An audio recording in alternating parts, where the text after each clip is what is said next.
Durante muitos séculos, a mentalidade humana experimentou o mundo espiritual e a divindade com experiências adequadas ao seu grau de desenvolvimento e às limitações da sua percepção e o desenvolvimento do seu senso moral. Ao longo, então, de milênios, a mentalidade humana costumou divinizar os fenômenos da natureza. É assim que em todas as civilizações primitivas, nós ouvimos dizer do Deus do trovão, o Deus da chuva, o Deus dos oceanos, da terra, a deusa da fertilidade. E assim, os fenômenos naturais que expressam a vontade de Deus a respeito da evolução do orbe, sobretudo da evolução material, foram cultivados, adorados e temidos. Até o momento em que a humanidade avança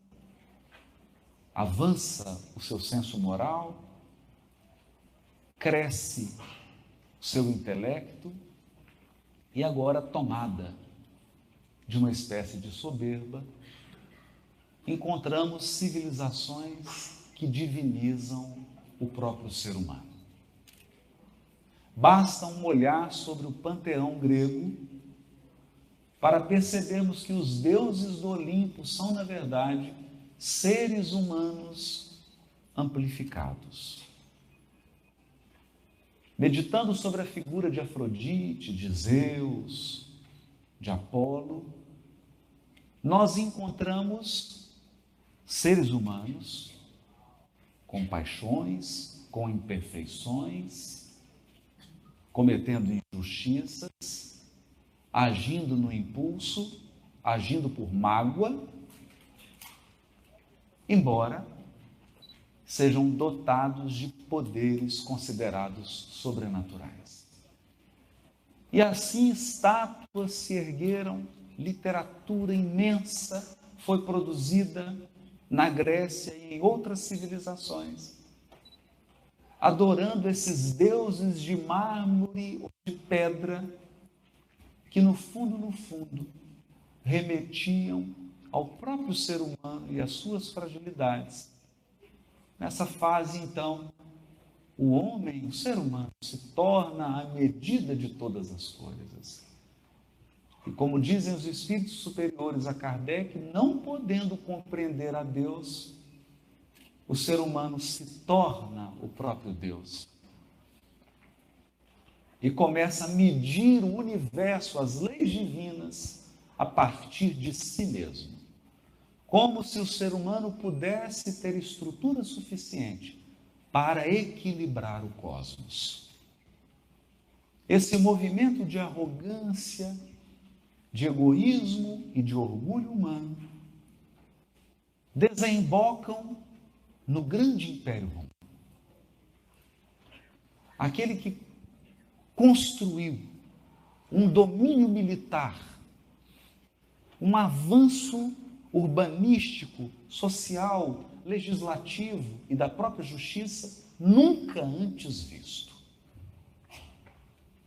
Mas tão logo Roma, que era tutelada pelas forças espirituais que dirigem o orbe terreno, se afasta do regime da república e se torna um império dirigido por um ser humano, apaixonado com suas imperfeições, com as suas idiosincrasias, instaura-se no Império Romano a figura do culto ao imperador.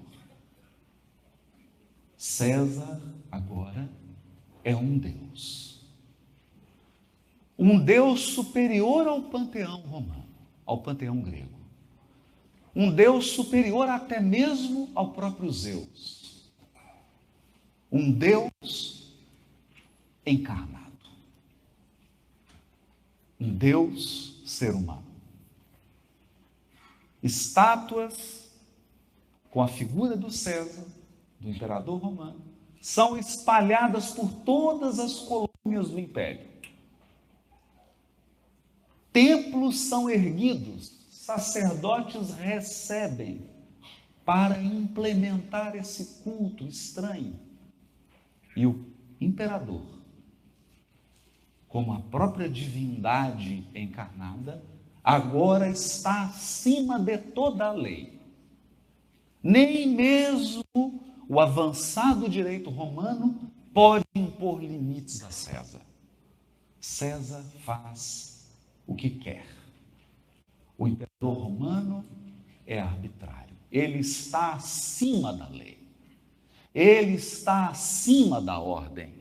Ele é a lei. Ele é a ordem. Ele é divino. E embora Roma respeitasse os cultos religiosos e mantivesse as tradições culturais das colônias, ela exigia um culto ao imperador. Não reconhecer o imperador como um Deus, não cultuá-lo, não compreender que tudo que o imperador faz é certo e justo, era punido com a própria morte.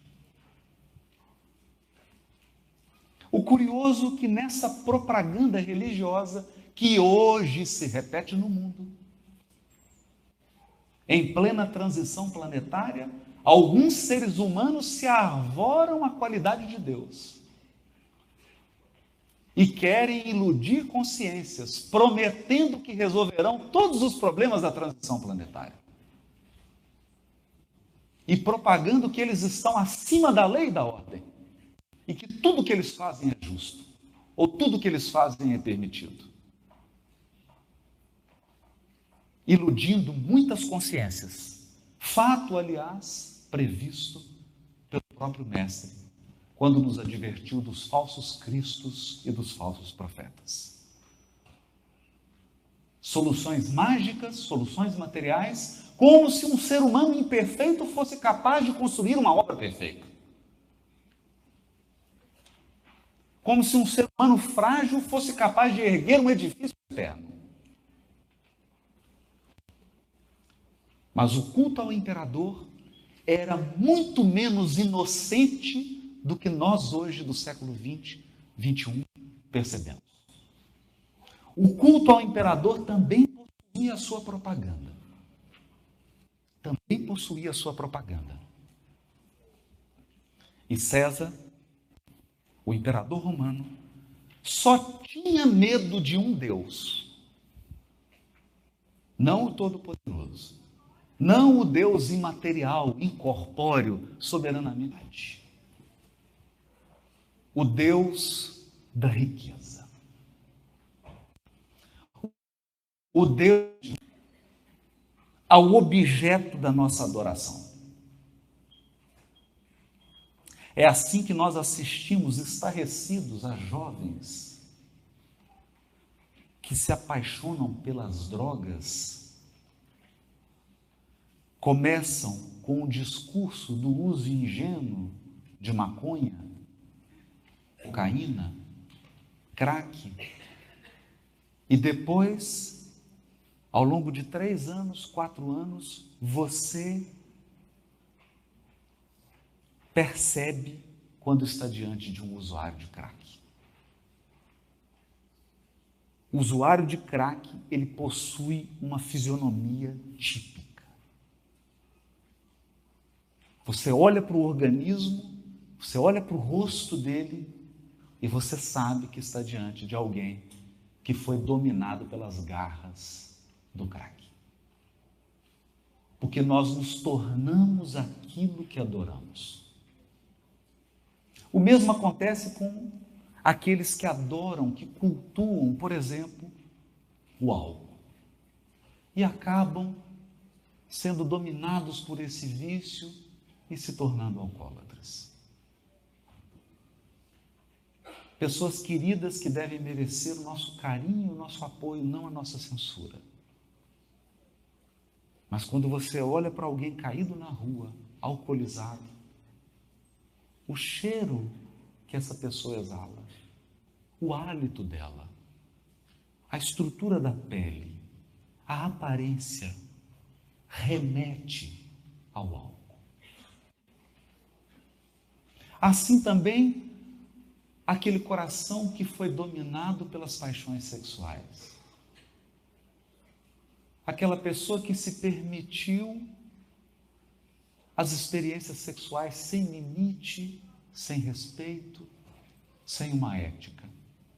O prazer pelo prazer, o prazer a qualquer preço, o prazer a toda hora, o prazer não importa mais nada.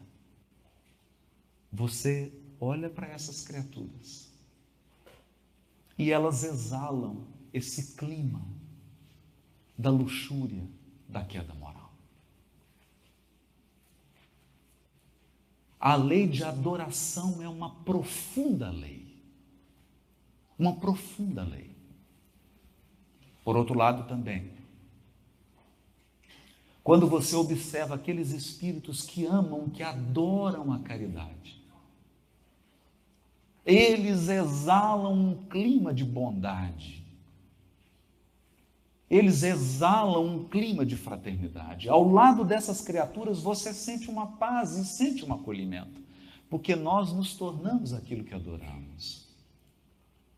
E por fim, aqueles espíritos que já se entregaram profundamente a Deus.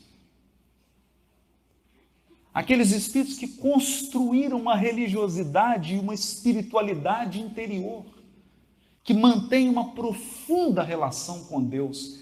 Eles brilham. São seres iluminados. Por quê? Porque se tornam divinos. Adorando a Deus, eles se aproximam dos atributos de Deus.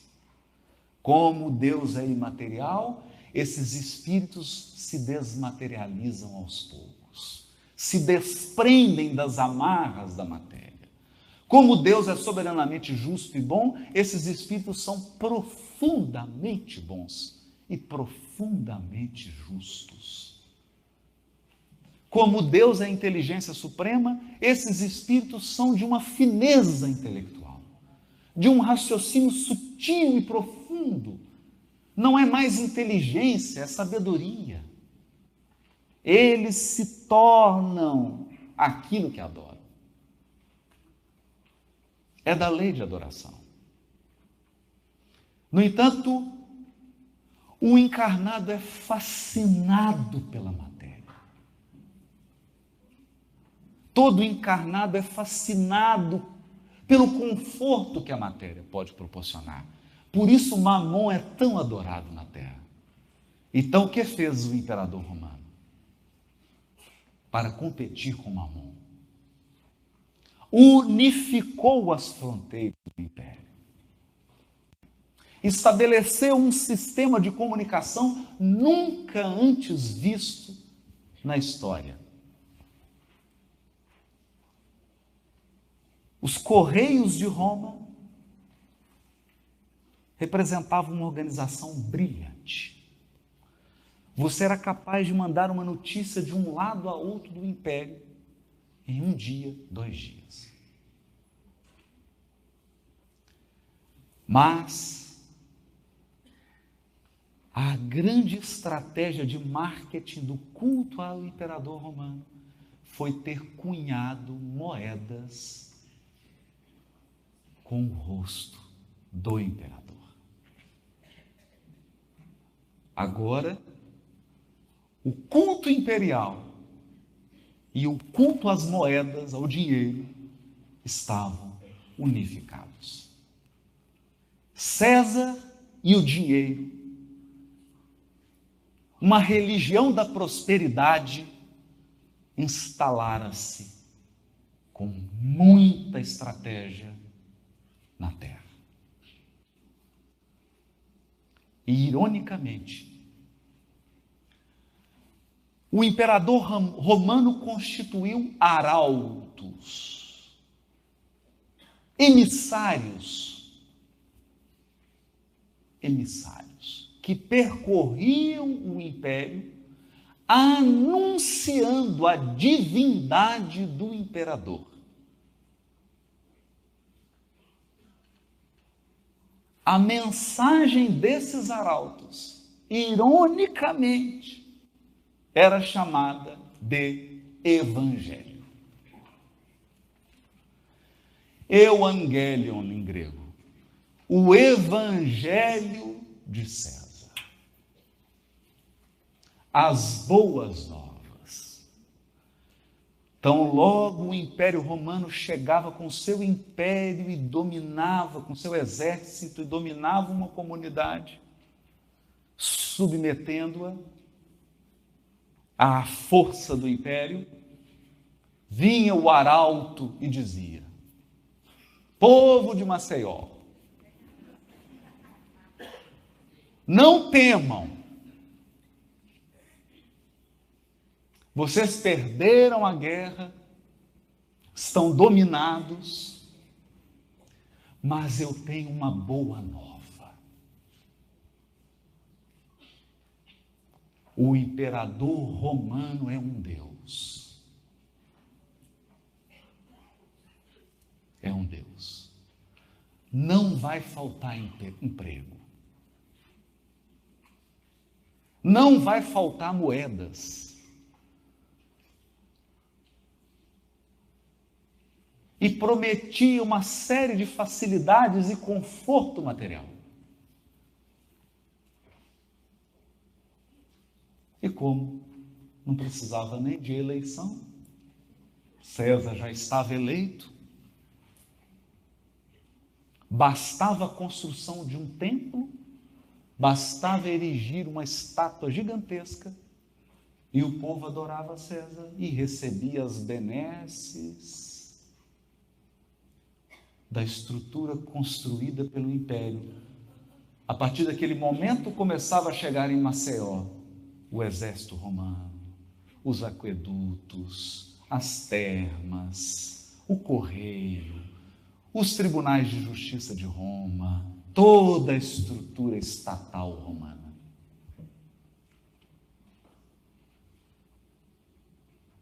E aquelas mentes passavam a adorar um ser humano.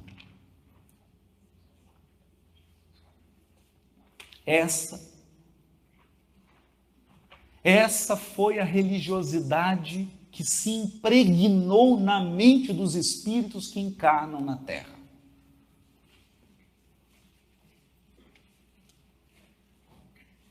Essa experiência está gravada em nosso psiquismo. E ao longo da história, ela será repetida. E não raras vezes, até mesmo nas nossas fileiras espíritas, essa experiência é repetida. Nós louvamos a Jesus, mas agimos como religiosos do Império Romano.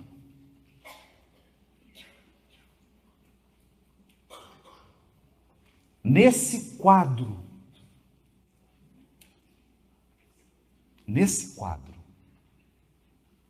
quando pronunciamos a palavra religião, em qualquer língua,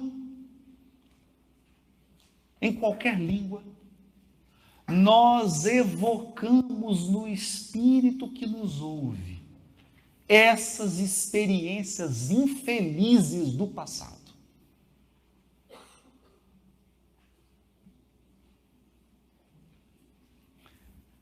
Culto a seres humanos, idolatria a pessoas, hierarquias sacerdotais, conjunto de rituais, prática religiosa como evento social. Tudo isso é evocado por essa simples palavra.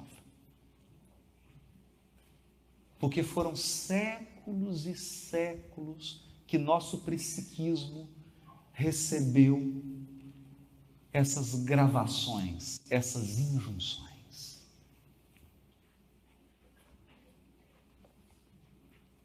no auge do culto ao imperador, quando Roma havia dominado, e não só dominado, a dominação militar, por incrível que pareça, é a parte mais simples e mais fácil de ser suportada. Porque ela é dolorosa a curto prazo. A dominação mais profunda e mais perversa é a aculturação. É quando você abre mão dos seus valores mais legítimos em nome de uma mentira humana.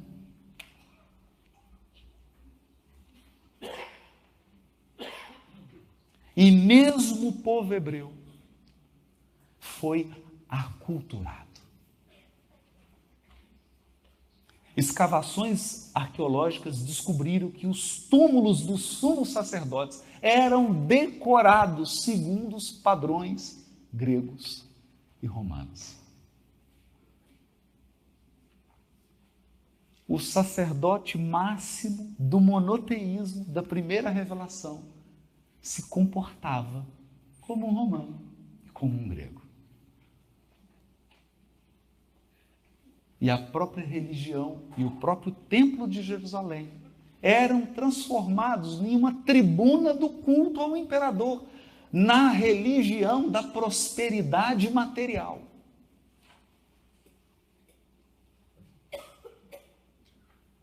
Na promessa de conforto material. Na promessa de facilidade material. É claro, não há aqui condenação. Nós que aprendemos a raciocinar com o Consolador prometido, sabemos que tudo constitui degrau evolutivo. Ninguém condena o degrau inferior, porque passou por ele. Nós raciocinamos para não estacionar. Isso é diferente. Então, raciocinando com o conteúdo espírita, nós percebemos que a mente espiritual infantil no sentido espiritual, é uma mente que busca uma religião da prosperidade.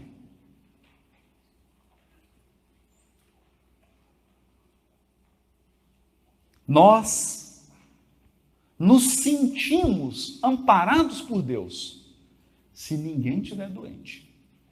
Na sua família, na do outro não tem problema, né?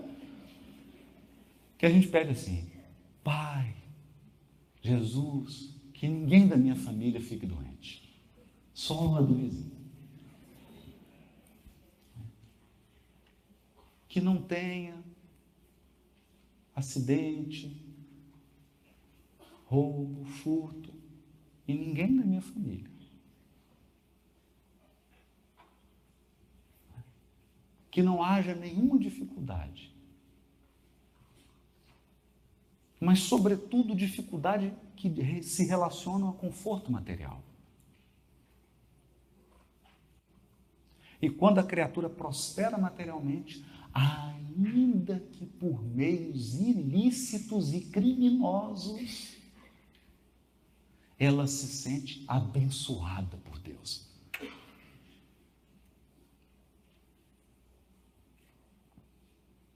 O que nos lembra do filme Poderoso Chefão, quando ele ora a Deus: obrigado, matei 10, lucrei muito hoje. Porque acreditem, os criminosos também oram para ter sucesso no roubo, no furto, na venda de drogas ilícitas.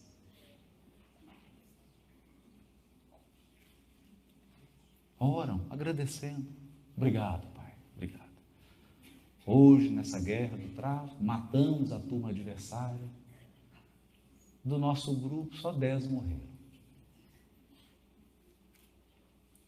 é a prosperidade, não importa em que base. É o conforto material adquirido, não importa os fundamentos éticos e morais. Essa religiosidade atende a uma mente espiritual infantil. Porque é natural. É natural.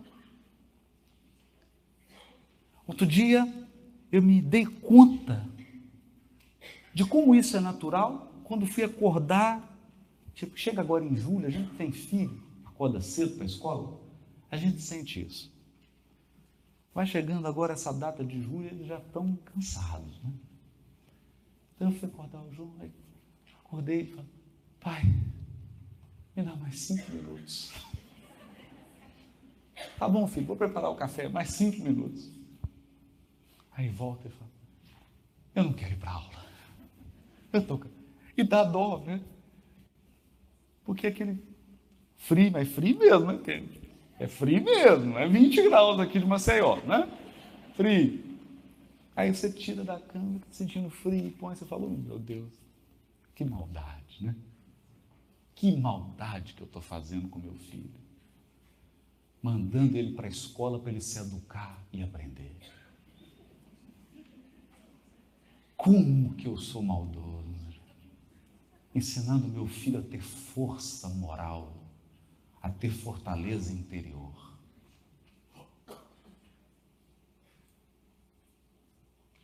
Porque há o tempo em que se é bebê. E aí você começa a chorar, logo já tem uma mamadeira na sua boca. Não é? Você faz as necessidades, dá um berrinho, daqui a pouco já estão limpando, põe uma fralda limpinha, quentinha, ainda passa um talquinho, um perfume, fazem uma massagem. E você, nessa mentalidade infantil, acredita que o mundo é uma extensão de você mesmo, porque no útero nós acreditamos que a mãe é uma extensão de nós mesmos. O feto não percebe a mãe como outro. Ele encara a mãe como ele mesmo. É ele mesmo. E não é? Então a gente nasce e aí alguma coisa começa a dar errado. Porque você chora e a mãe não vem. Ou ela demora para vir. E aí começa a dura lição. Aprender que o mundo não é uma extensão de nós mesmos e que o outro não é uma continuação de mim. O outro é o outro.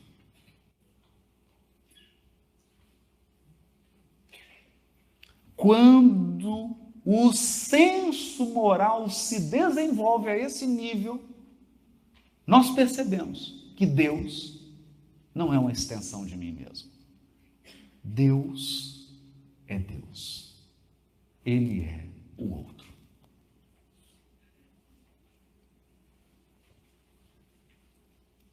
Eu não tenho controle sobre ele. Eu não determino o que ele vai fazer. No auge da religião, do culto a seres humanos, surge a figura humanamente imperceptível do Cristo.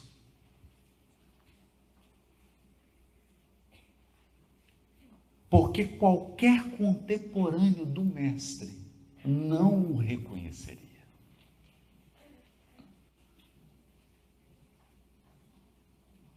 Não havia marcas exteriores nele que lembrassem ou que remetessem à sua gigantesca, extraordinária grandeza espiritual.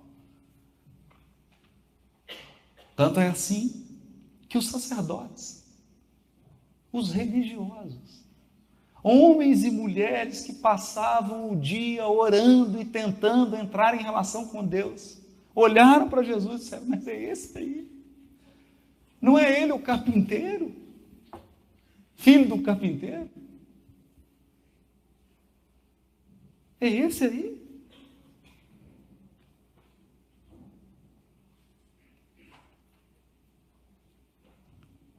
E na sua fala, a notícia, a boa notícia, a boa nova, um novo evangelho, um evangelho contrário ao evangelho de César. Um outro evangelho. Agora não um reino humano, mas um reino de Deus. O reino de Deus. Essa era a boa nova. Eis que está próximo o reino de Deus.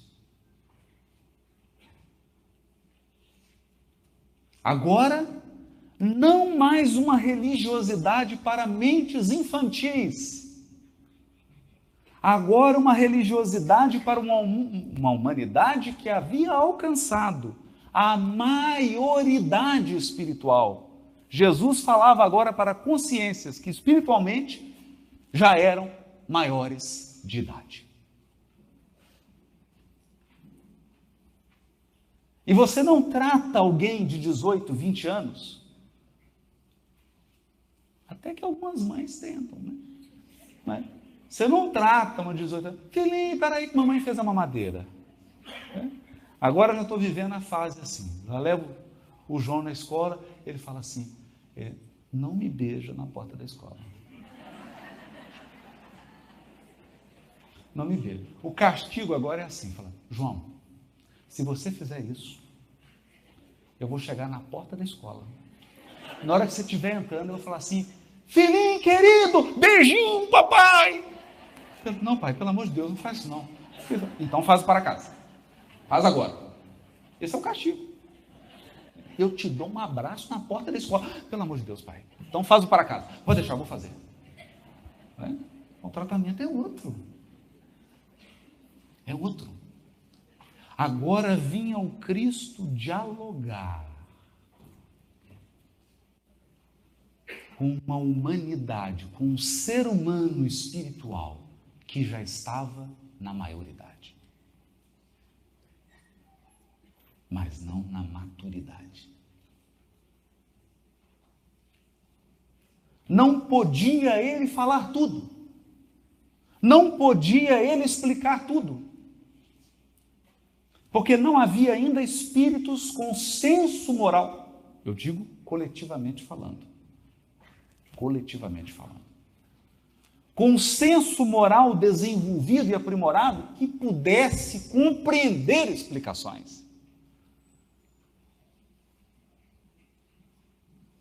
Ainda tenho muito que vos ensinar, mas não podeis suportar. Suportar. Então, o que faz o mestre? Age. Porque você pode esquecer uma explicação, mas um testemunho, um exemplo, você nunca esquece.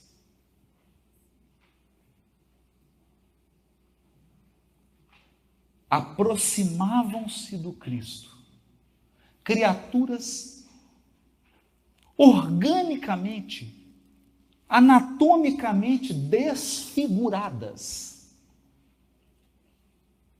diagnosticadas com a doença genérica da Judéia, a lepra. Nem sempre era lepra. Diversos tipos de doença. Mas o fato é que se aproximavam dele criaturas que, faltando partes de membros,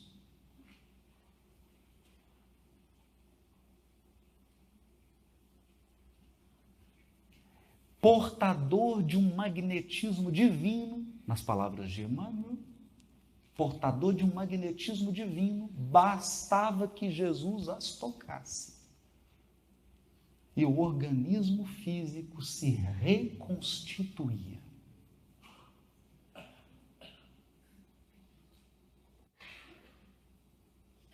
em função dos desequilíbrios morais e em função do culto ao imperador que gerava nas criaturas uma verdadeira idolatria por seres humanos, houve, isso está no Evangelho segundo o Espiritismo, é Kardec que escreve, uma epidemia de, entre aspas, loucura na Judéia.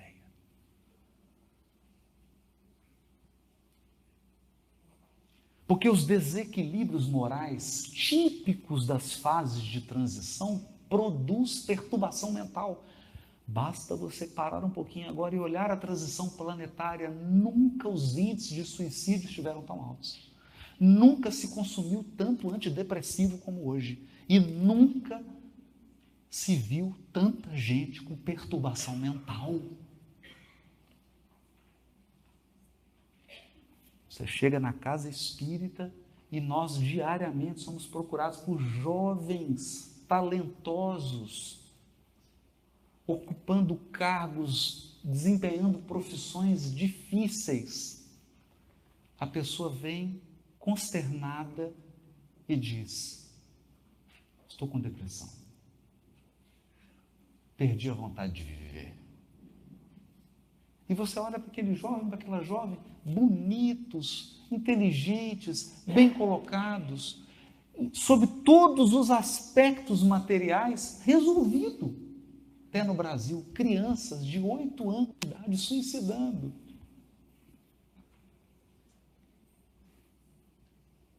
Suicidando. Já imaginou isso?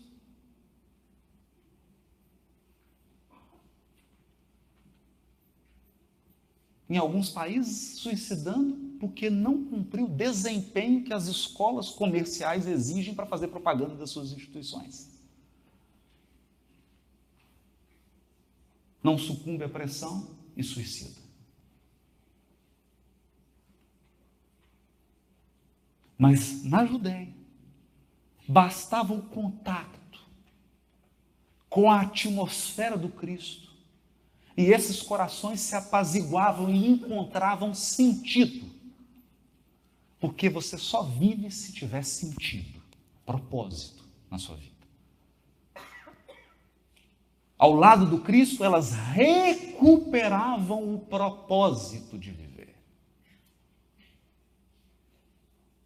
Elas se recordavam que são profundamente amadas e respeitadas por Deus. Porque recebiam de Jesus esse amor e esse respeito sem limites, não importa o nível moral em que elas estavam. Não importa os equívocos que elas estivessem cometendo. Jesus respeitava, amava e corrigia. E corrigia. Assim, os chamados endemoniados, vítimas de atrozes obsessões e possessões, ao se aproximarem da esfera espiritual do Cristo, eram purificados interiormente. Mudavam sua maneira de pensar, mudavam seu sentimento, mudavam seu padrão mental e eram libertados do jugo de entidades perversas e malignas. Ele curava o corpo físico, ele curava obsessões, ele produzia fenômenos inexplicáveis, dando evidências de que conhecia profundamente a estrutura da matéria e tinha poder para agir na estrutura da matéria, alterar substâncias, alterar a composição física. Assim, inexplicavelmente para nós, ele caminhava sobre as águas do Tiberíades.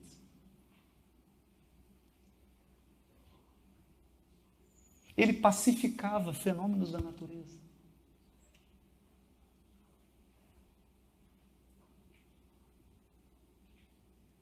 E enquanto aqueles pescadores simples e aquelas mulheres simples conviviam com esse emissário que produzia fenômenos materiais, o colégio apostólico experimentou um conforto sem precedentes.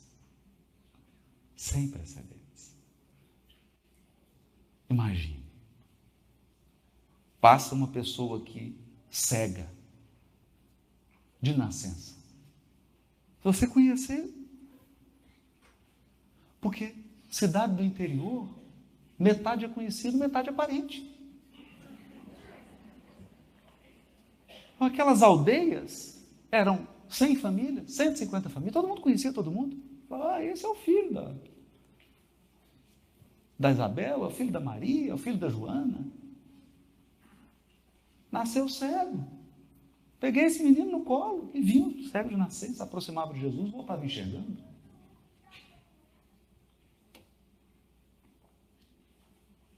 E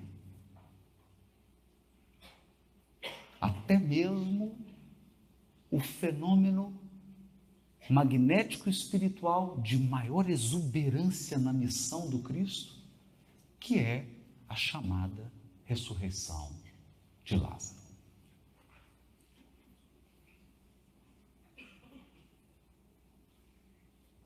Bastou a palavra firme do Cristo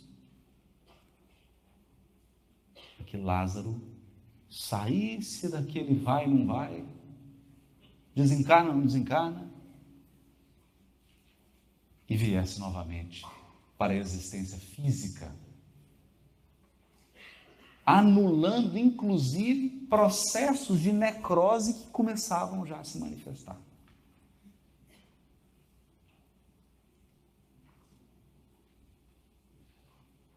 Então o povo se maravilha. Se maravilha. Porque aquele parecia ser o emissário dos milagres. E quem não gosta de um milagre? Quem não gosta? Não é? Você está com um problema, aí vem, é um milagre, resolve. Quem não quer isso? Quem que não quer? O povo se impressiona, começa a seguir aquele Cristo que opera fenômenos extraordinários, mas não comenta sobre eles. Nós não encontramos em nenhuma passagem do Evangelho Jesus explicando milagre. Ou comentando. Não. Nós vamos encontrar Jesus dizendo assim: o reino dos céus é semelhante a... Jesus falava do reino de Deus, que é a obra divina no coração dos seres humanos. Aquela construção espiritual que permite ao espírito acessar a sua herança divina e transformá-la de potencial para ação. Concretizar os potenciais divinos. Porque o espírito que concretiza e expressa seus potenciais divinos, ele gradativamente elimina todos os distúrbios orgânicos, psíquicos, emocionais e espirituais. Ele se torna, nas palavras da benfeitora Joana de Ângeles, no homem integral. Ou no ser humano saudável. Totalmente saudável, porque reconectado com Deus. Então o povo assiste tudo isso. Assiste, inclusive, o Cristo subindo ao Tabor e produzindo um fenômeno inexplicável e difícil de catalogar.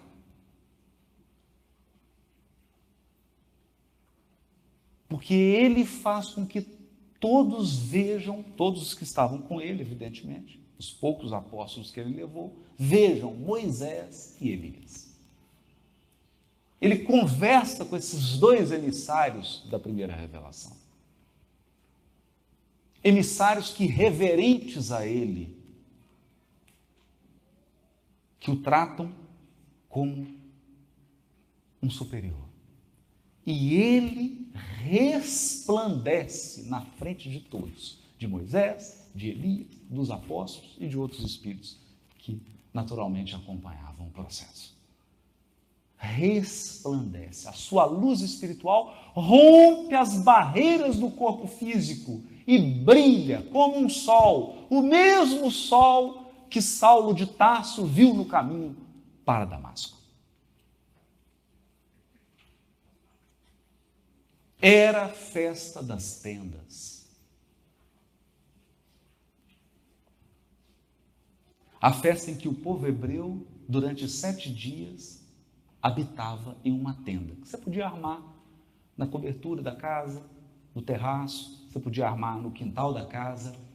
Durante 7 dias, uma vez por ano, nessa festa, o hebreu era convidado a morar numa tenda. Para quê? Para ele lembrar que na terra ele é um peregrino.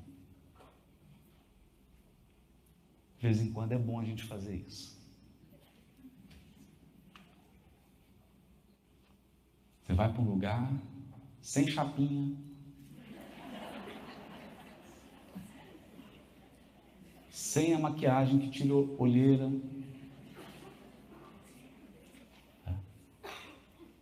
sem uma série de acessórios, para você lembrar que você não mora na terra, você está hospedado aqui. E acredite, chega o dia do check-out. Check-out.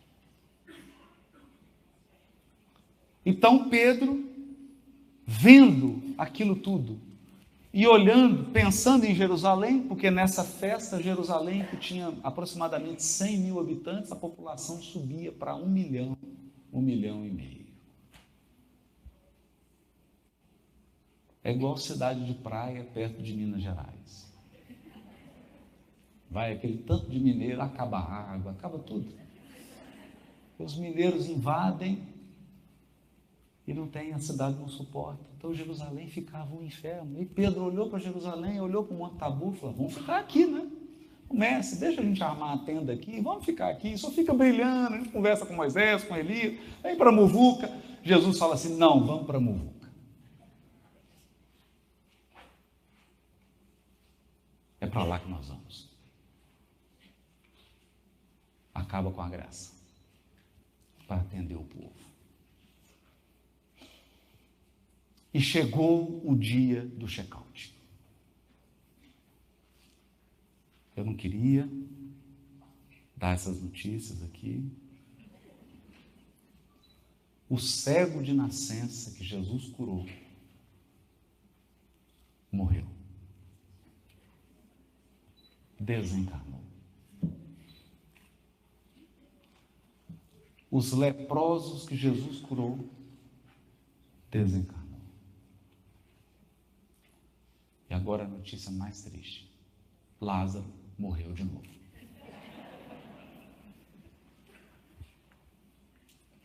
Todos os beneficiários do Cristo desencarnaram. Porque você pode receber a misericórdia do mundo espiritual e através de uma cirurgia espiritual você ser curado. Mas não tem cirurgia espiritual que vai te livrar do seu velório.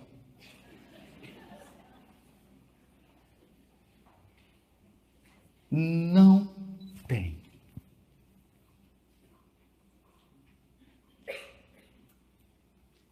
Todos esses fenômenos, todos esses atos extraordinários do Cristo confluíram para a desencarnação dos beneficiários. Aí então, durante muitos séculos, de cristianismo na terra. Nós fomos educados numa religiosidade milagreira, como se Deus fosse um soberano arbitrário que distribui privilégios. Privilégios. A mentalidade do privilégio tomou conta do Espírito encarnado, tomou conta dos cristãos.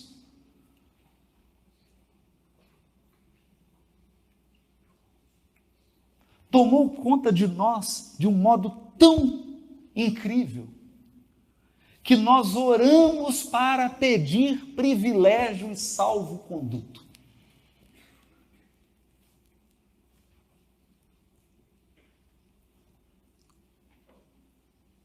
Salvo-conduto assim.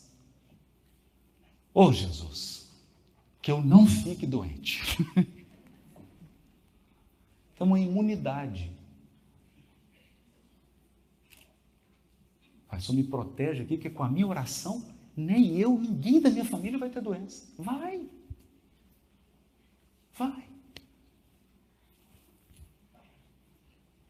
Gente, eu não queria dar essa notícia de novo, mas toda a sua família vai desencarnar. Toda a sua família. Inclusive você. Nós estamos com a lista aqui das desencarnações. Depois, se você quiser saber qual que é a sua posição na fila, eu preferi não consultar, não quero saber. Que chegar a hora, chegou, né? Vai que eu sou o primeiro da fila. E nem sempre ser o último é bom. Nem sempre é bom. Então, isso é um fato da vida. Construiu-se uma religiosidade do miraculoso, do milagre, do sobrenatural. Do sobrenatural. E por incrível que pareça, nas correntes, nas escolas cristãs, a mentalidade do sobrenatural, de um duende, de um gênio tutelar, que chegará brilhando e vai tirar a minha conta do vermelho. E vai resolver o problema, miraculosamente. Ocorre que a humanidade atinge a maturidade espiritual. E com a maturidade espiritual, eis que surge um consolador prometido por Jesus na terra.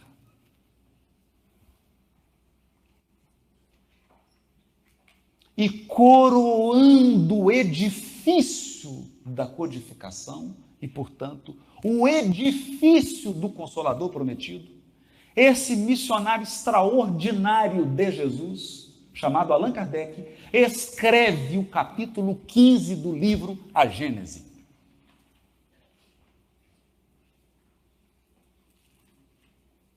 Capítulo que eu confesso, na minha juventude, eu li sem ler.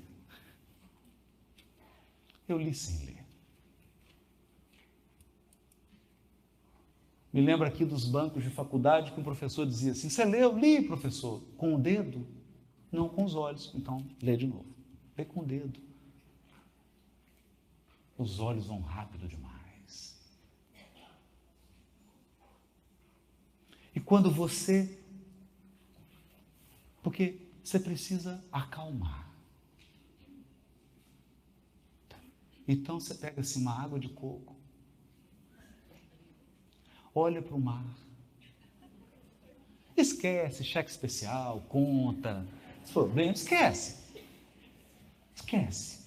apazigua o espírito, fica em paz, faz uma prece, toma uma água de coco fluidificada, e aí você abre o capítulo 15 e vai perceber que ali a humanidade deu um passo à frente em matéria de religiosidade. A religião foi alçada a um novo patamar. Por quê? Porque Kardec diz assim: o sábio, o cientista, estuda o elemento material. Então você chega perto de um químico, ele conhece as substâncias da matéria. Ele sabe. Então ele produz aqui uma fórmula, você ingere aquela fórmula e aquilo vai afetar a bioquímica do seu organismo. É mágica? Não! É ciência. É extraordinário? Bom, eu acho. Mas é o extraordinário que decorre da razão esclarecida, disciplinada, esforçada, que se debruçou, que pesquisou, que experimentou e que domina o elemento material. Acontece, dirá Kardec, que no universo não há apenas o elemento material. Há também o elemento espiritual, e o elemento espiritual não tem nada a ver com doente, com fada madrinha.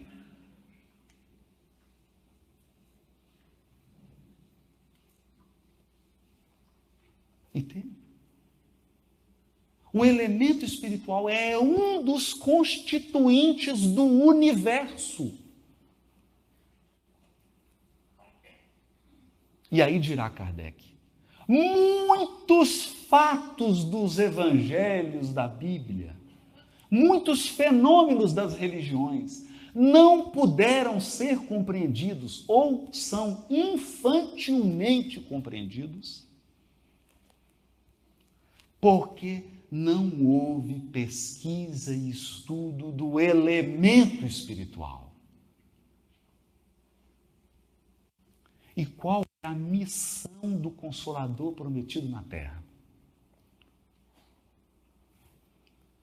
Nos ensinar sobre a existência dos espíritos, do mundo espiritual, do elemento espiritual e das relações do elemento espiritual com o elemento material.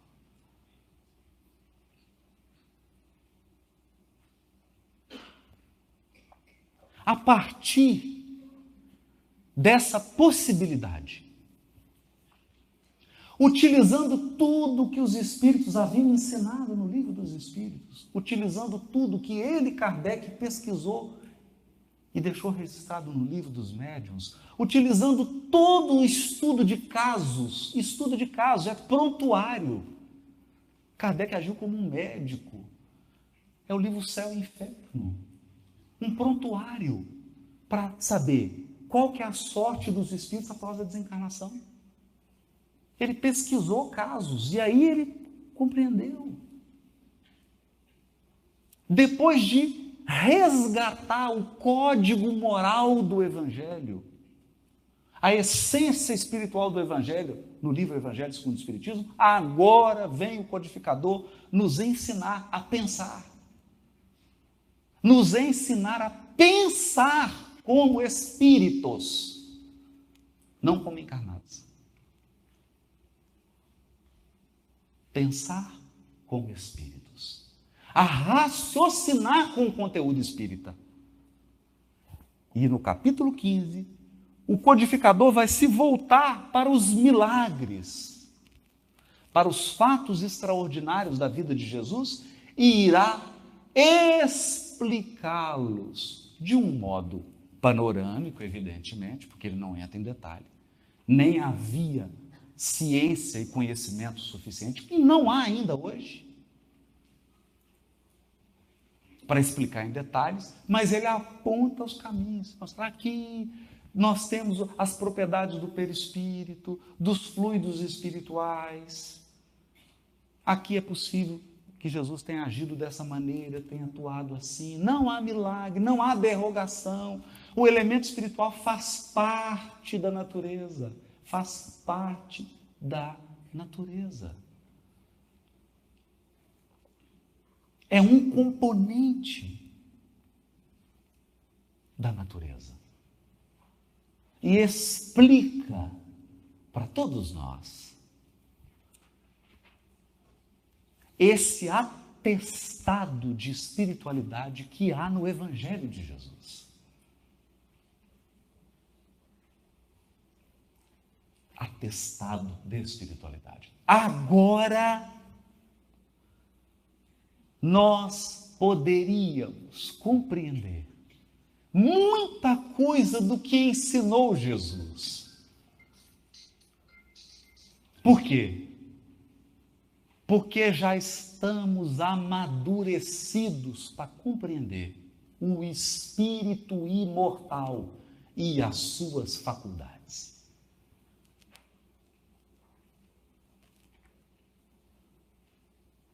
E as suas faculdades. Sem misticismo, sem exotismo, sem extravagância, de modo simples e natural. De modo simples e natural.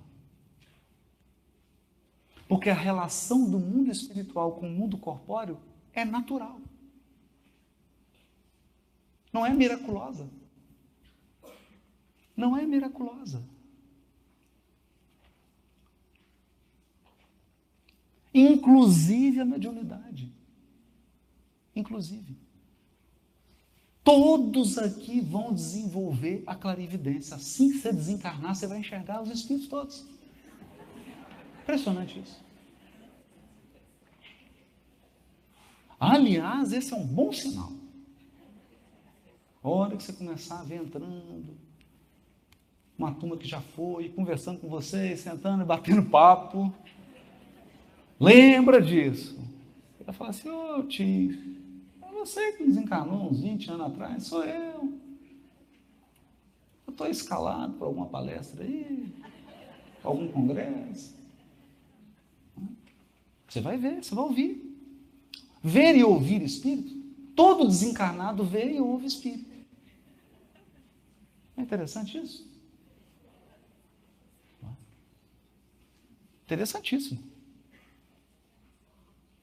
Então são fenômenos naturais que nós vamos compreender cada vez mais. Por quê? Porque o Consolador prometido ficará eternamente conosco. Por que eternamente conosco? Porque ele nos ensinará a pensar. E uma vez que o Espiritismo sair dos livros e entrar no seu coração, aí tudo muda. Tudo muda. Inclusive a sua visão da vida e das pessoas. No entanto,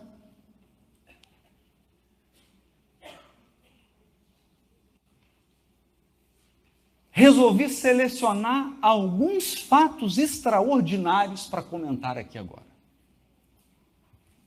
Porque esses são muito especiais. Muito especiais.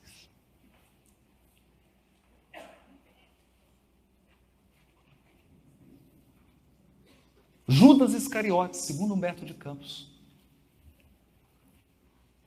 era um discípulo partidário. Ele acreditava que os problemas da terra seriam resolvidos por uma política, por um plano econômico, por uma política humana.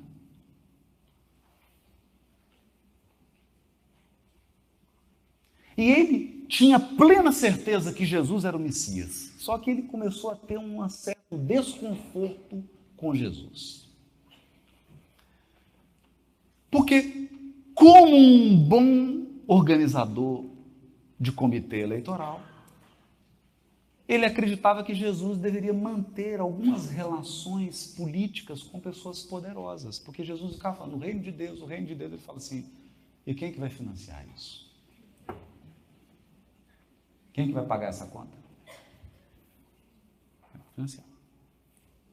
Então, outra coisa que incomodava Judas, ele queria a coisa rápida. Rápida. Rápida. Vamos resolver rápido. Como é que o encarnado pensa quando ele quer resolver o problema do mal rápido? Mata.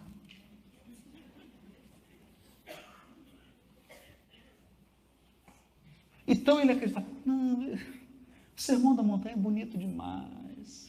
Nós precisamos de uma coisa mais prática. Precisamos de uma revolução. Que a gente briga, cria a independência de César, domina a terra e implanta o reino de Deus. Na força. Aí então ele articulou um plano brilhante. Qual que era o plano? Jesus é o Messias. Então, ele propôs uma revolução em 2 etapas. Na primeira etapa, prende Jesus. Porque Jesus é pacífico, muito bom, pessoa. Não mata ninguém. Prende Jesus. A gente pega a arma, faz o trabalho sujo, depois coloca Jesus no trono. Perfeito. É um plano inteligente. Que a gente já entrega tudo para ele. Enterra todos os cadáveres. Deixa tudo ficar prontinho e aí ele vai reinar sobre a terra.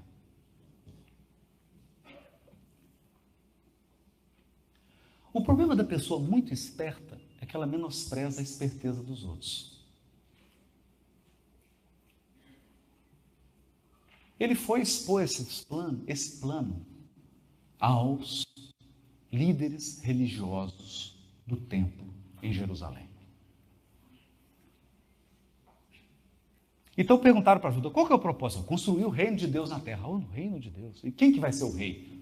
Jesus, o Messias? Ah, Jesus, o Messias. E o que nós vamos fazer? Acabar com esse culto ao imperador.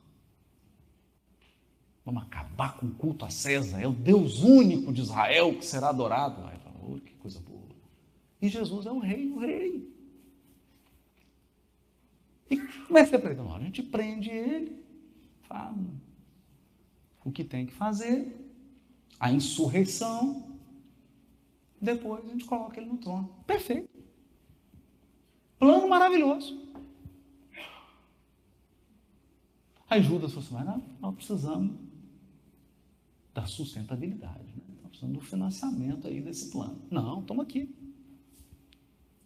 30 moedas.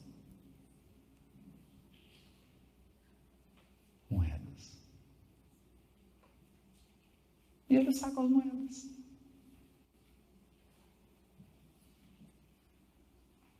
E executa o plano.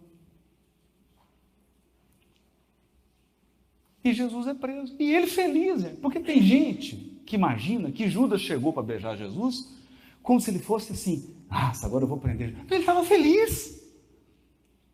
Ele beijou Jesus pensando assim, ele devia estar pensando assim, você não vai entender agora, mas daqui a pouco você vai entender e vai gostar.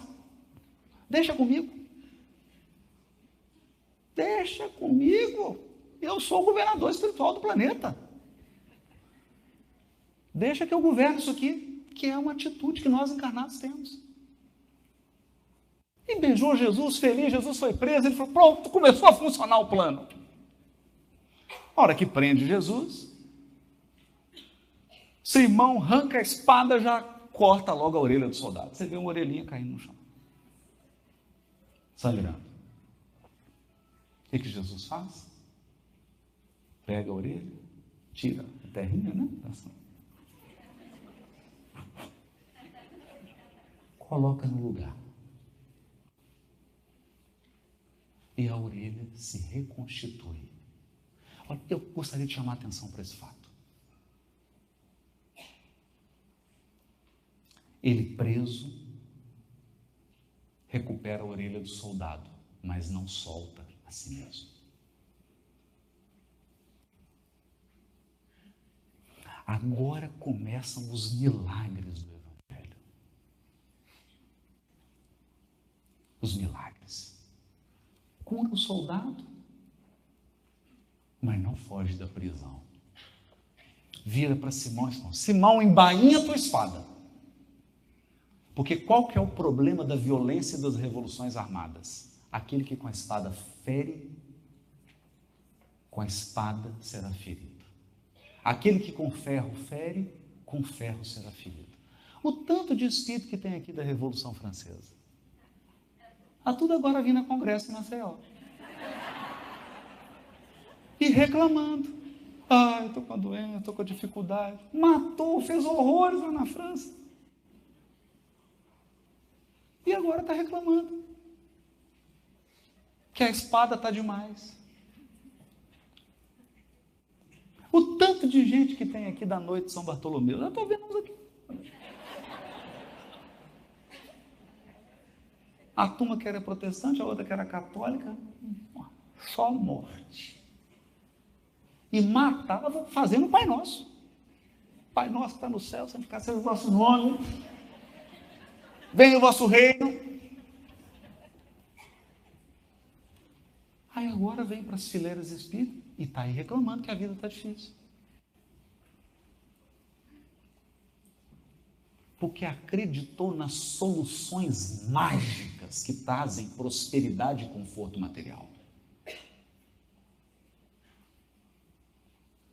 Acreditou na falácia da violência para resolver problema. Responder com violência. Aplacar a violência com mais violência. Esquecendo-se que há uma lei divina que nos rege a todos.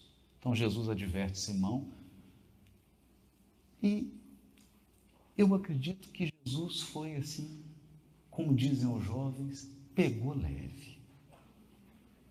Porque na verdade Jesus poderia dizer assim, você acaba de perder uma orelha. Cortou a orelha do soldado e falou, você acaba de perder uma orelha, eu estou aqui tentando amenizar seu karma. Vou recuperar a orelha do soldado aqui, você vai ter só um corte. E teve, né? E teve. E teve. Foi crucificado de cabeça para baixo. Está no livro Antologia Mediúnica do Natal, publicado pela FEB, psicografia de Chico Xavier, mensagem de Humberto de Campos. É um soldado romano quem vai agredir Simão Pedro, do momento que ele é preso até o momento da sua desencarnação. E esse apóstolo resgata, talvez, quem sabe, todos os seus desatinos cometidos em vidas anteriores com o religioso que se entregou à violência.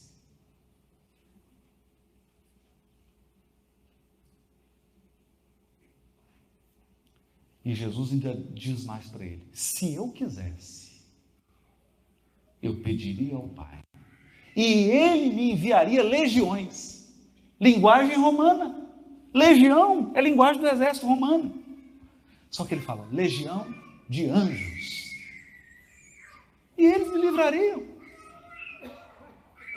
Não é?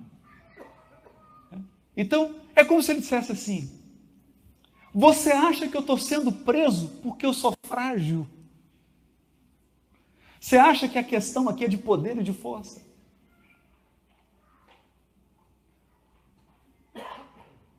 Essa é a ilusão do discurso da força. Que a gente acha que a força e a violência resolve tudo. Não resolve nada. Nada. Então ele deixou claro, você não está entendendo. Nesse momento, Jesus se posicionou, no momento final da sua missão terrena, ele deixa claro, os apóstolos não compreenderam, porque aí tem que ter consolador prometido para entender isso. Mas o que ele estava dizendo? Eu sou o governador espiritual da terra. Eu também possuo um exército do bem. Não é um exército de soldado, é um exército de espíritos puros. Eles não empunham espadas, sabe o que eles fazem? Encarnam.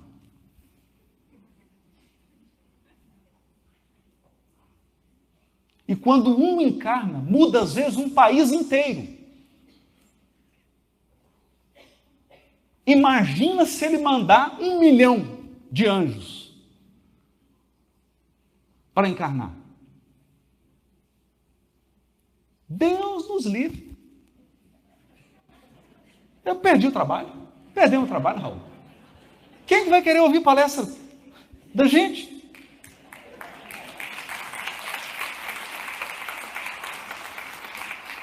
Imagina.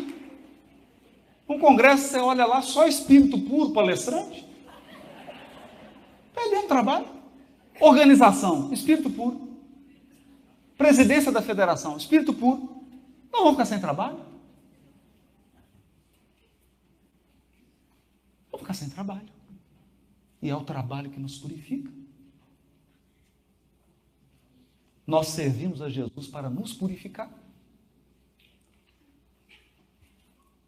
Por exemplo, eu sou obrigado a ouvir todas as minhas palestras. Todas. Tem que aprender. Tem opção. Vou ter que aprender.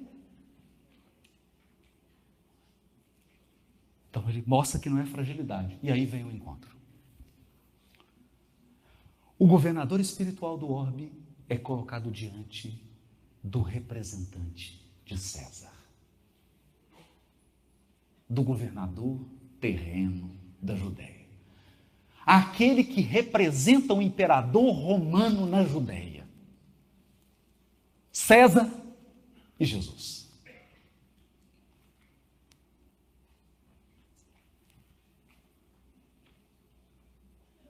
E o que Pilatos pergunta? Tu és o rei dos judeus?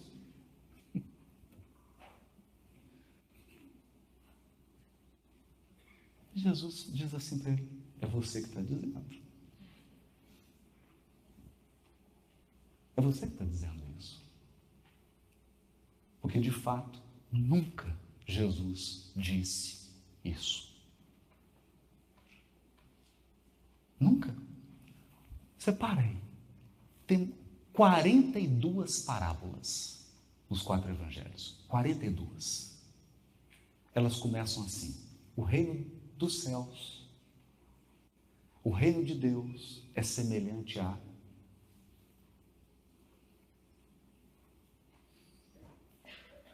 O reino dos céus, o reino de Deus. Quando ele promete o Consolador, ele diz: e eu orarei ao Pai, e pedirei, e Ele vos enviará outro Consolador. Porque o primeiro é Ele. Ele, o Pai, enviará. Jesus disse: você que está dizendo isso, que eu sou rei. E aí, olha a ironia. A ironia. Quem era o rei da Judéia? Herodes. Continuava rei. Porque o Império Romano dominava a colônia, mas não alterava as estruturas políticas, sociais, econômicas, religiosas. O Herodes continuou rei, mas rei subserviente a Roma. E Pilatos olhou, falou assim: Herodes já é rei, isso aqui é problema eleitoral, eu não vou resolver isso, eu vou deixar eles votarem, outubro está chegando mesmo. Mandou Jesus para Herodes. O rei Herodes. Os reis são criaturas exóticas. Porque o poder mexe com a pessoa. É preciso muita estrutura espiritual para um encarnado ter poder. Então chega de frente de Herodes, ele fala: quem que é esse trapo aí? Porque já tinham batido em Jesus, já tinham espancado. Já tinham espancado. Não é tapinha. Então Jesus chegou espancado. O que vocês estão me perturbando? Quem que é esse aí? Olha, esse é o rei da Judéia. Estão dizendo aí que ele é o rei da Judéia. Olhou. Então vamos vestir ele de rei. Traz uma coroa, um manto e um cetro de rei. A coroa foi de espinhos, o manto foi escarlate, vermelho, bem bonito, britânico, né? E o cetro, uma cana seca. Estava resolvido. E Herodes falou: leva o rei para Pilatos. Apresenta ele para Roma. É o novo rei. Chega lá Jesus, com a coroa de espinhos, ensanguentado, com um manto escarlate e com uma cana de cetro, sem proferir uma palavra de censura, uma reclamação.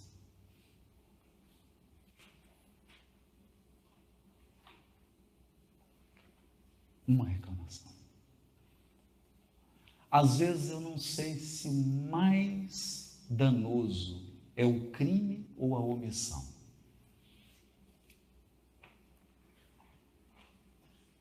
Herodes cometeu o crime, mas Pilatos foi muito omisso. Muito omisso. Ele olhando para aquele espetáculo de covardia.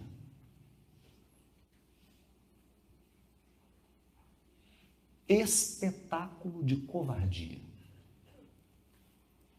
O que ele fez? Eu não vou adquirir karma com esse justo. Não foi? Eu não vou sujar minhas mãos com esse justo. Lavou as mãos, dizendo assim: o karma não é meu. E convocou as eleições, antecipou as eleições de outubro.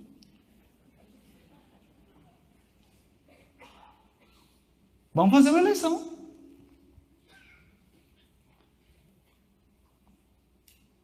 Colocaram Jesus.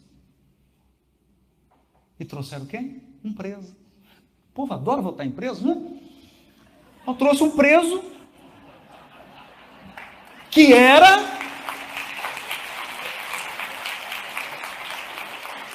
diga-se de passagem, aqui nós precisamos de exame do evangelho. Pilatos não era ladrão.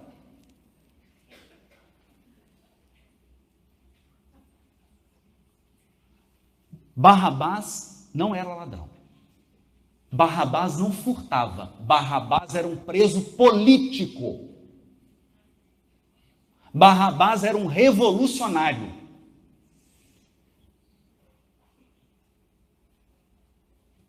Revolucionário. Que pregava a insurreição contra Roma através de arma e de revolução armada.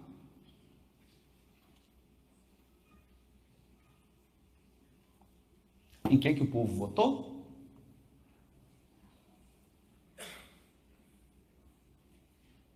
Em Barrabás.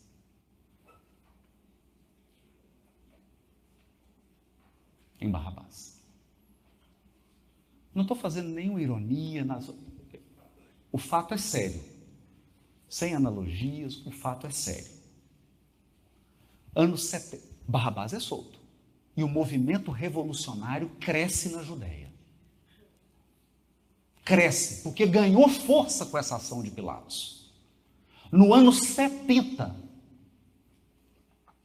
os zelotas, que era a turma revolucionária da religião judaica, planeja um ato de insurreição. Vespasiano, o imperador romano, manda um general, Tito, seu filho.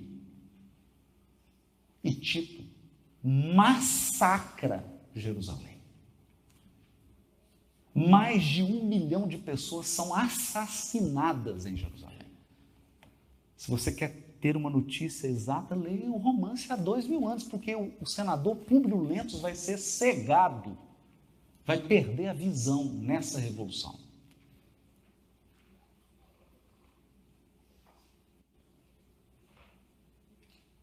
Os judeus são dizimados, são expulsos de Jerusalém. É a primeira grande diáspora. Mas não para aí. O movimento zelota continuou, os revolucionários continuaram. No ano 135, Bar Corba, um revolucionário herdeiro espiritual e intelectual de Barrabás, planejou uma nova revolução em Massada. Aí foi massacre total. O Rabi Akiva, um dos sábios do judaísmo, um homem extraordinário, apoiou e acreditava que Bar Corba era o Messias enviado por Deus a Israel.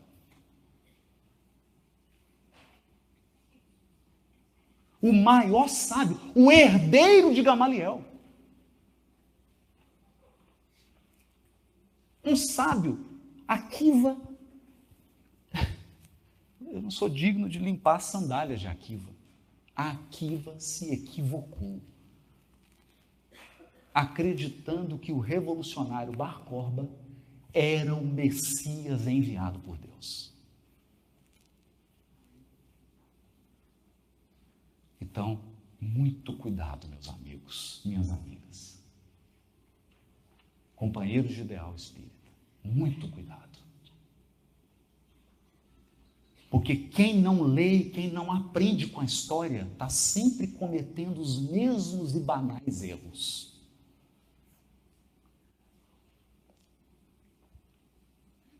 E então,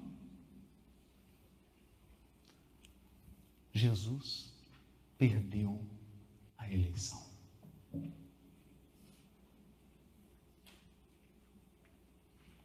Voltou para a prisão. Agora, eles machucaram com truculência.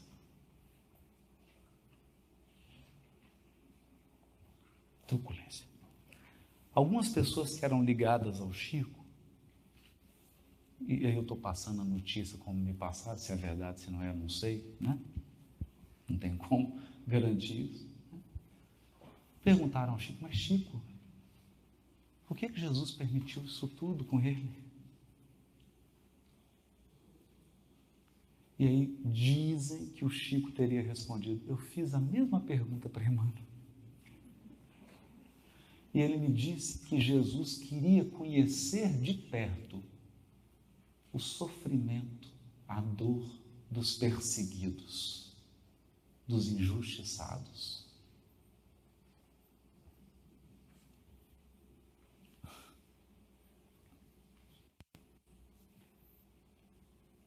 Então aqui começa um milagre.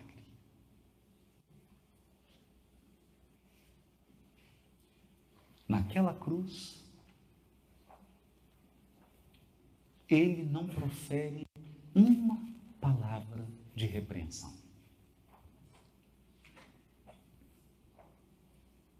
Um soldado vara seu corpo com uma lança. O que fez Jesus? Aguardou 1700 anos. Aguardou 1700 anos. E esse soldado encarnou no Brasil, ele foi Dom Pedro II.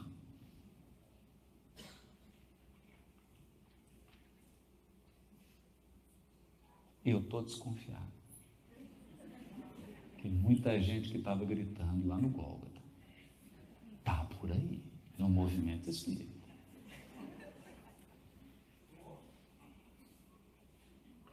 Sendo regenerado.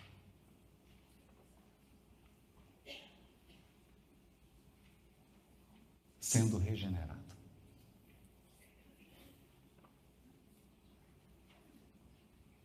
Nesse momento, brilha para a humanidade uma nova luz. Por isso que Emmanuel, comentando a primeira carta aos Coríntios, capítulo 1, versículo 18, quando Paulo diz assim: com efeito, a linguagem da cruz é loucura para aqueles que se perdem, mas para aqueles que se salvam, para nós, é poder de Deus. É poder de Deus. Que estranho. Então comenta Emmanuel: a mensagem da cruz é dolorosa em todos os tempos. Todos os tempos. Dolorosa.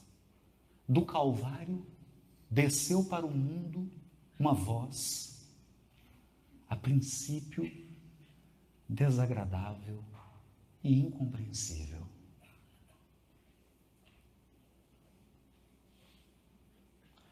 Porque agora Deus falava com a terra, Deus falava com os filhos da terra, com os encarnados. Mas era uma voz desagradável, difícil de compreender. No martiriológio do Mestre situavam-se todos os argumentos de negação superficialmente absoluta.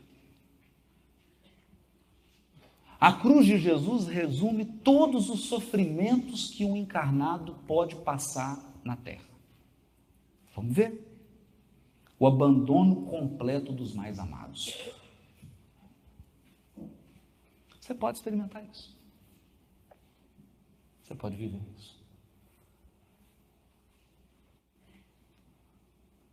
Numa fase da sua vida, ou a sua vida inteira, num determinado momento, as pessoas que você mais ama, as que mais te amam, não compreenderem.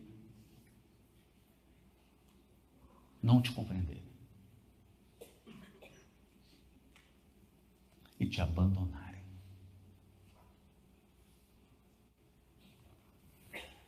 A sede angustiosa, necessidade fisiológica. Capitulação irremediável. Rendeu-se. Gente, não é fácil. Não é, Godinho? Capitular é difícil. Render-se é difícil. Por quê? Fere o nosso orgulho. Fere. Capitulou, entregou, rendeu-se. Ele não resistiu. Ele não resistiu. Capitulação irremediável. Perdão espontâneo que expressava humilhação plena. É claro, Emmanuel está falando de argumentos de negação superficialmente absoluta. Isso aqui parece absoluto, mas só superficialmente. Nós vamos ver por quê. Sarcasmo e ridículo entre ladrões.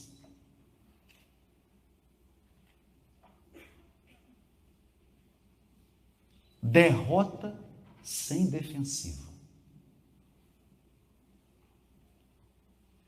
Morte infamante. Porque a morte na cruz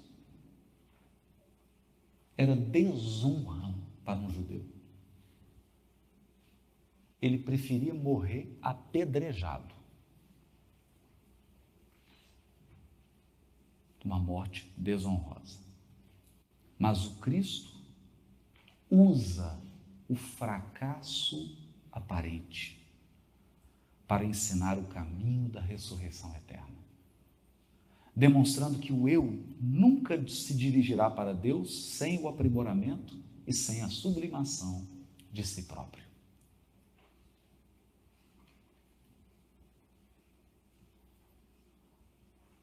Então,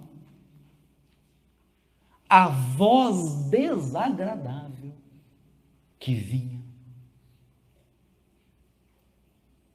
era uma voz que nos convocava a reinterpretar o que é derrota e o que é fracasso.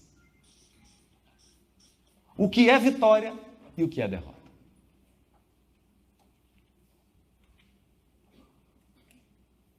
Por quê? Nós acreditamos que vitória é ferir e dominar, até você entrar no processo de resgate.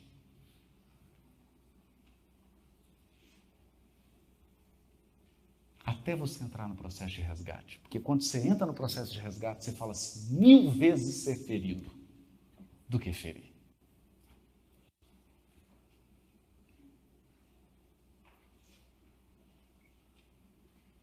Eu me lembro aqui da figura peculiar do Arnaldo Rocha, né? Eu estava com ele me contou, passou por um problema assim, das injustiças da vida, né? Passou por uma, e ele chegou cabisbaixo mesmo, cabisbaixo, em Pedro Leopoldo. Né? E aí o Chico perguntou, o que foi, Naldinho? Ele falou, aconteceu isso.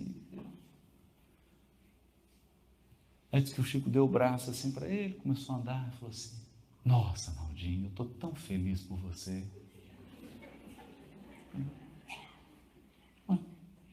Feliz por quê, Chico? Ô, meu filho, tantas encarnações você batendo, até que enfim você está apanhando.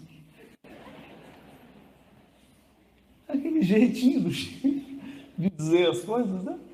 É igual o irmão do Marival Veloso, né? Que foi presidente da União Espírita. Tinha um escritório de contabilidade, entraram no escritório, roubaram tudo, destruíram, quebraram tudo. Quando ele chegou para trabalhar, aquela coisa desoladora, né? É uma experiência muito desagradável. Ele desolado. E à noite era reunião com o Chico. Isso já em Uberaba. Ele chegou tristinho, cabeça baixa. Aí o Chico falou, o que foi, meu filho? Chico, aí contou o caso. Aí o Chico abraçou ele. Ficou um tempinho assim abraçado. Ele sentiu aquela paz, né? Aquele conforto. O Chico olhou para ele e falou, meu filho, é tão bom devolver.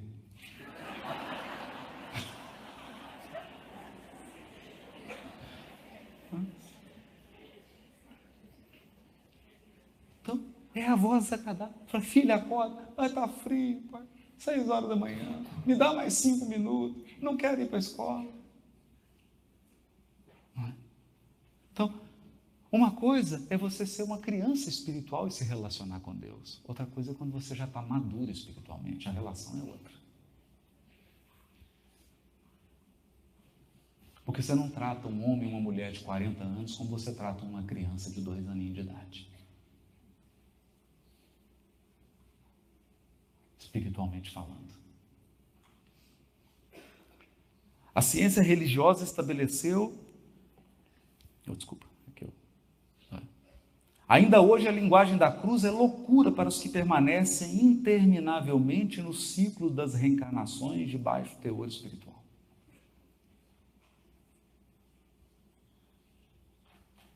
No círculo interminável das reencarnações de baixo teor espiritual. Isso aqui é sério. Às vezes você pega o currículo assim da gente e fala, meu Deus do céu. Tem 20 encarnações que eu cometo um erro, resgato, mas não sai do lugar.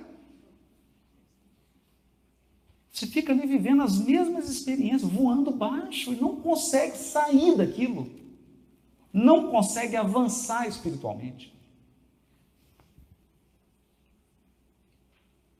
Para esses, a cruz é uma loucura. Por quê?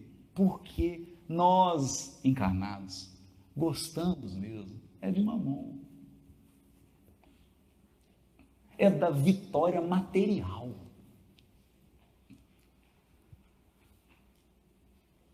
Percebe?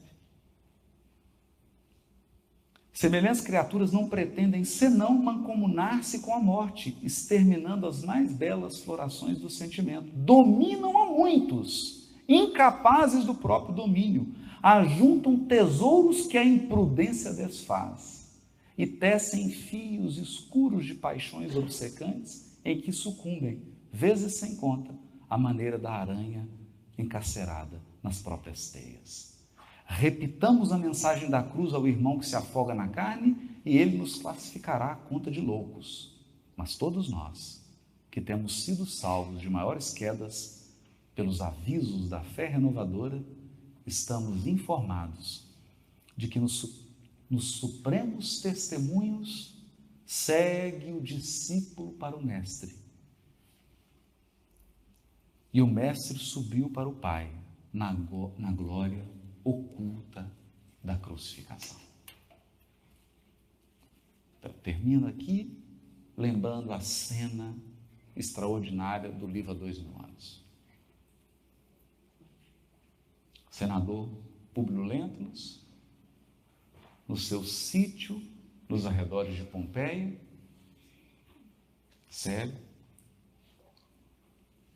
mas cercado das pompas de um senador romano, e a sua serva Ana, uma escrava.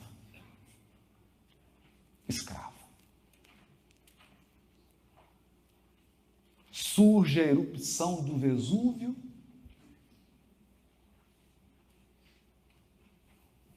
e morrem todos asfixiados e queimados. As primeiras palavras do senador no mundo espiritual são: Ana, Ana, venha aqui. E aí quem aparece? Seu amigo Flamínio Severus, agora desencarnado, e diz para ele: Públio, todos os teus poderes terrenos cessaram com a morte do teu corpo físico.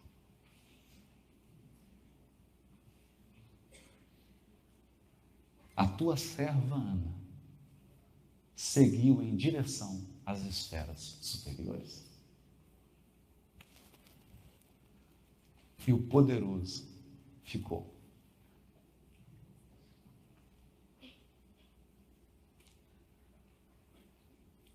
Então, isso nos remete ao grande milagre do Evangelho.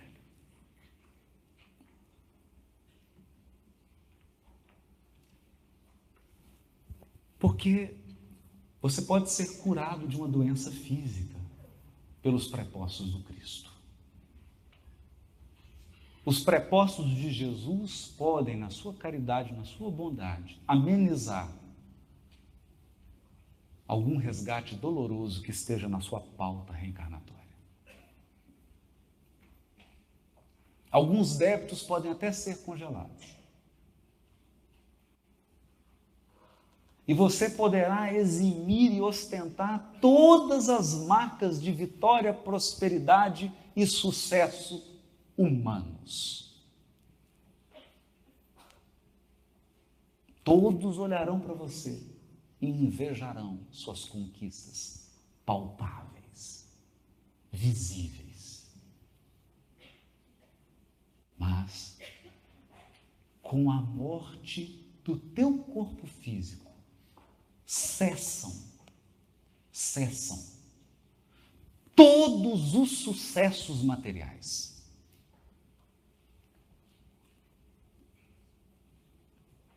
E nós regressamos à pátria espiritual, novamente, como bebês. Como bebês. No entanto, se o Consolador prometido por Jesus, se o Evangelho do Cristo iluminou a tua mente, o teu raciocínio e o teu coração,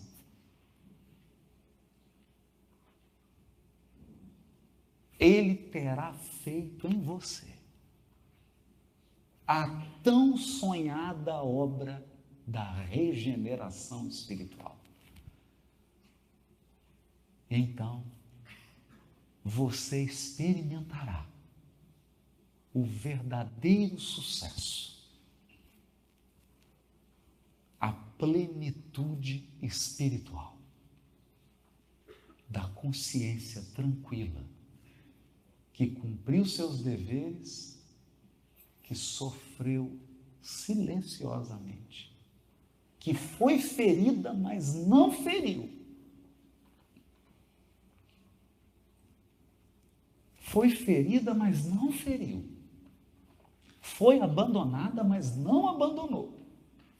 Foi traída, mas não traiu. Foi caluniada, mas não caluniou.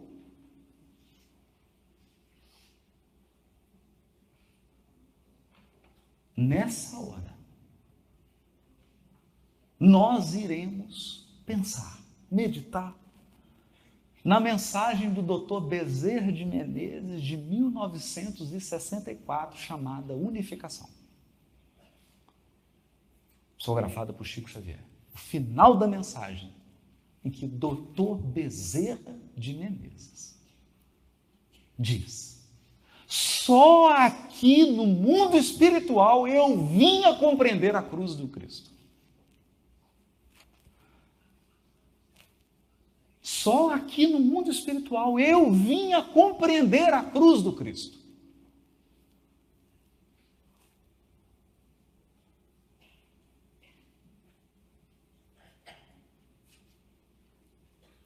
Porque, de fato, esse é o maior milagre de Jesus no Evangelho.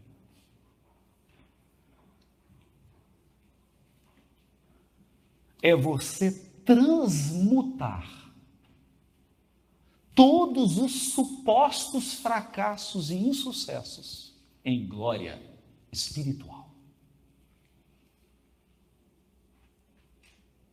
em luz espiritual, que nenhuma traça e nenhuma ferrugem irão consumir.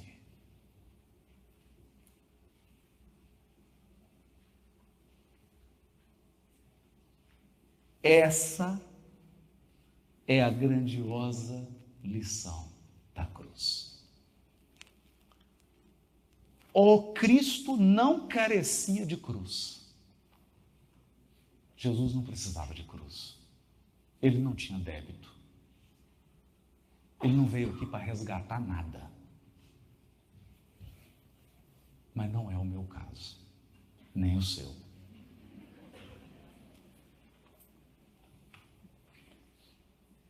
Mas acredite, é na cruz dos nossos testemunhos, recebido na palpa da justiça,